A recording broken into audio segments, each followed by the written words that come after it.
How does it work that you can still be flawed and human and make mistakes and still say, hey, listen, you can imitate me? And the answer is spiritual maturity. There's a maturity that happens as we grow in faith. And the key question, I think, for all of us, that I think most of us are desperately asking is, am I actually getting better?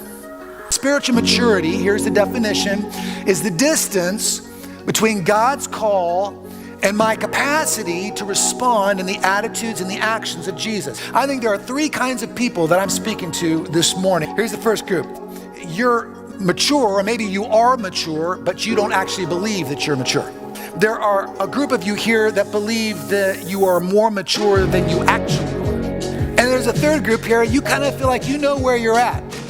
But what you're really hoping to do is kind of move forward. You're a little stuck with where you're at, and you want your world to be shaken a little bit so you can move forward. What's the lesson God's trying to teach me in infancy, in this phase of spiritual maturity? Here's the answer.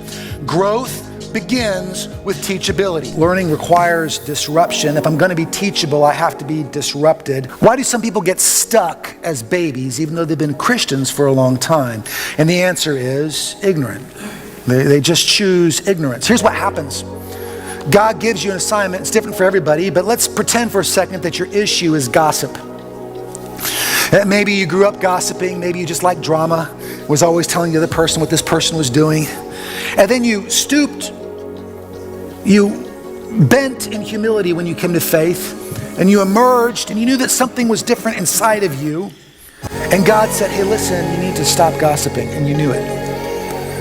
Well, what did you do next? Well, you say, okay, I'm going to stop gossiping. But you go into the church, you meet other Christians, and what do you see? Well, some people are gossiping. Now, you don't know that might be number 3 on their list. Now, you don't know what's happening in their lives. And by the way, sin is sin is sin. Can we just agree with that? There's plenty of sin to go around.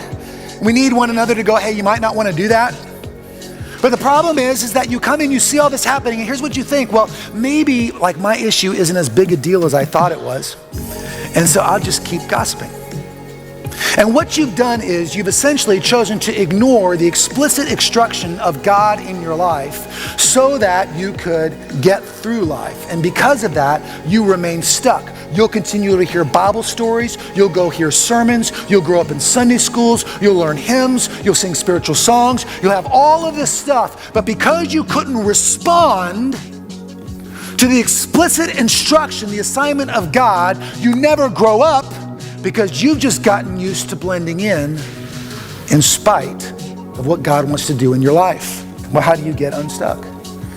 The first lesson is this: are you teachable?